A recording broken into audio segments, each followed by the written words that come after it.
Hello students, स्वागत है हमारे YouTube channel UP board online school में। तो स्टूडेंट्स, हम ला चुके हैं क्लास 10th के एक नया सब्जेक्ट नैतिक शिक्षा। ठीक है, तो नैतिक शिक्षा में आप लोग जानते हैं कि हमारा एक अपकमिंग सब्जेक्ट है जो कि हमारे नए शिक्षा नीति के द्वारा आ चुका है। ठीक है, तो इसमें हम आपके लिए जो जीवनी लाए हैं, जैसे कि हम आपको कई जीवनी पढ़ा चुके हैं क्लास 10th की, तो अब की बार हम खुदीराम बोस जी का लाए हैं। ठीक है, तो आइए इनकी भी जीवनी स्टार्ट करने से पहले हमारे कॉन्टैक्ट नंबर को अपने मोबाइल फ़ोन में सेव कर लीजिए, जिससे कि आपको किसी भी क्लास की पीडीएफ चाहिए तो आप इस नंबर पर व्हाट्सअप कर सकते हैं। ठीक है, तो आइए देखते हैं कि खुदीराम बोस जी के लिए हमने कई पॉइंट्स बनाए हैं जो नीचे आप लोग देख सकते हैं।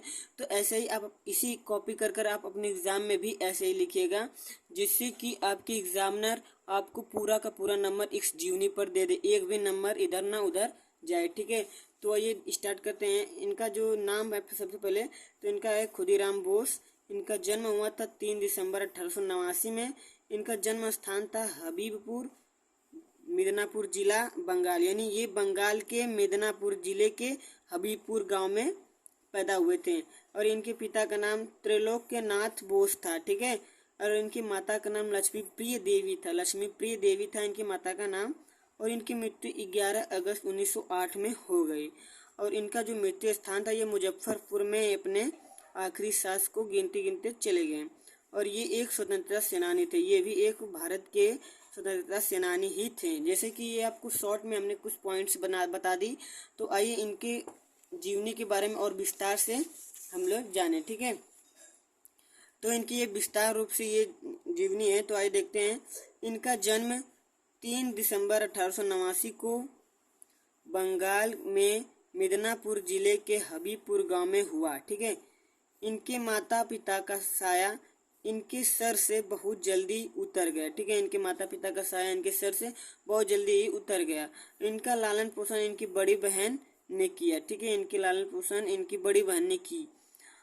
बोस अपने शहर के युवाओं के साथ मिल गए। ठीक है, ये अपने शहर के युवाओं के साथ मिल गए और जो अंग्रेजी हुकूमत से उखाड़ फेंकने का फैसला किया। ये भी अंग्रेजों से परेशान थे। ठीक है, तो ये अपने शहर के युवाओं के साथ मिलकर अंग्रेजी शासन या अंग्रेजी हुकूमत को जड़ से उखाड़ फेंकने के लिए ये जुड़ गए। ठीक है, तो अंग्रेजों ने बंगाल विभाजन की चाल चली। ठीक है, जैसा कि खुदीराम बोस जी बंगाल के थे, तो अंग्रेजों ने बंगाल विभाजन की चाल चली, जिससे खुदीराम बोस जी घोर विरोध हुआ। ठीक है, जिससे अंग्रेजों का घोर विरोध हुआ। इस दौरान सन 1905 ईस्वी को बंगाल का विभाजन के बाद, ठीक है, खुदीराम बोस स्वाधीनता आंदोलन में कट पड़े। ठीक है, कूद पड़े, समझ लीजिए कूद पड़े। ठीक है, ये स्वाधीनता आंदोलन में कूद पड़े। क्या है कि ये गलत हो रहा है, अंग्रेज गलत कर रहे हैं। तो ये अंग्रेजों के लिए आंदोलन या विद्रोह करने लगे, अंग्रेजों के खिलाफ आंदोलन करने लगे। ठीक है, तो ये अपनी पढ़ाई छोड़कर ये आज़ादी के मर मिटने के लिए जंग ए आज़ादी में कूद पड़े। ठीक है, जंग ए आज़ादी में कूद पड़े। ये पढ़ाई छोड़कर भारत को आज़ाद कराने के लिए जंग में कूद पड़े। ठीक है, ऐसे ये अंग्रेजों के नाक में दम करने लगे, अंग्रेजों के नाक में बहुत ही दम करने लगे।